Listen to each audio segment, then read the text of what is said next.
Hi అండి, play vlogs మీ vlogs నుండి మీ సరస్వతి. ఈరోజు మిరపకాయ బజ్జీలు ఎలా చేస్తామో నా స్టైల్లో చూద్దాం. ఫస్ట్ మిరపకాయలు వచ్చేసి ఈ విధంగా కట్ చేసుకోవాలి. పొడవుగా ఓపెన్ చేసేసి సాల్ట్లో నానబెట్టుకోవాలండి.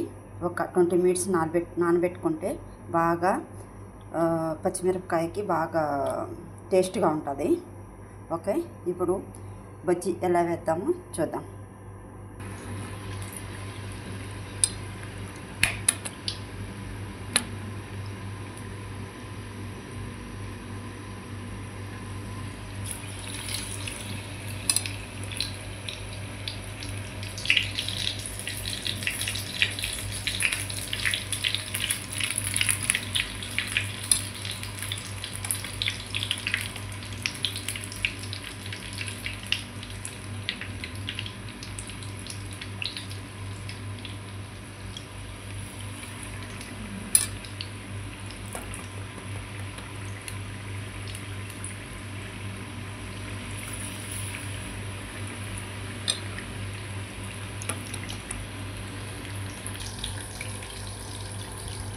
ఇలా కాలిన తర్వాత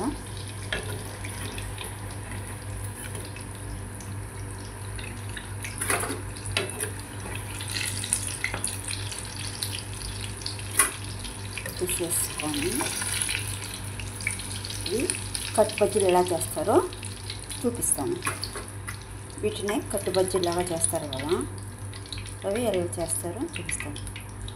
కొత్తగా నా వీడియో చూస్తున్న వాళ్ళు సబ్స్క్రైబ్ చేసుకొని లైక్ చేసి షేర్ చేయండి. ఇప్పుడు వీటిని ఇలా కట్ చేసి కట్ బజ్జీ జాగా చేస్తారు కదా, ఆ విధంగా చూపిస్తాను.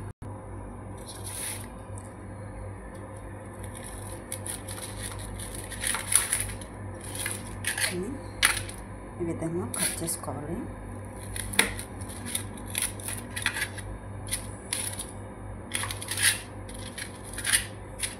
విధంగా చిన్న చిన్న పీసులాగా కట్ చేసేసుకొని ఇలా కట్ చేసాం కదా, ఈ విధంగా కట్ చేసుకొని వీటిని ఆయిల్లో వేసేసుకోవాలి.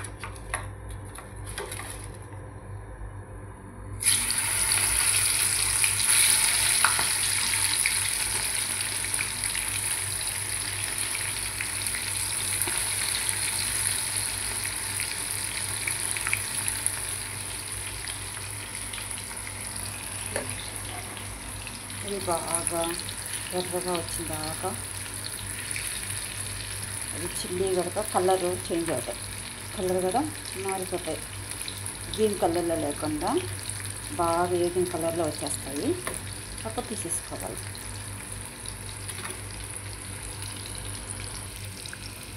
ఇవెలా చిల్లీ కూడా మిరపకాయ కూడా కలర్లో వచ్చేసింది కదా, కట్ బజ్జీలు ఇలా చేసుకోవాలి. ఇప్పుడు వీటిని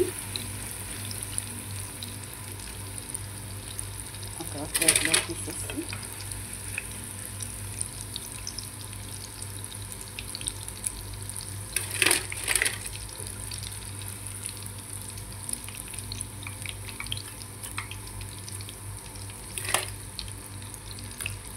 ఇలా అండి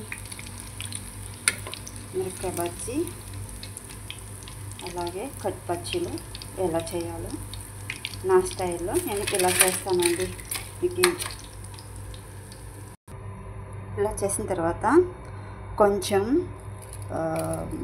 ఇవి ఉంటాయి కదా, పొట్నాలు మంచిపప్పులు ఉంటాయి కదా, అవి వచ్చేసి జీలకర్ర మంచిపప్పులు పొడి చేసుకొని వీటిపైన ఇలా చల్లుకొని తింటే టేస్ట్ అదిరిపోతుందండి. నా స్టైల్లో మిరపకాయ బజ్జీ కట్ బజ్జీ ఇలా చేస్తానండి. వీడియో నచ్చితే సబ్స్క్రైబ్ చేసుకొని లైక్ చేసి షేర్ చేయండి. Thank you.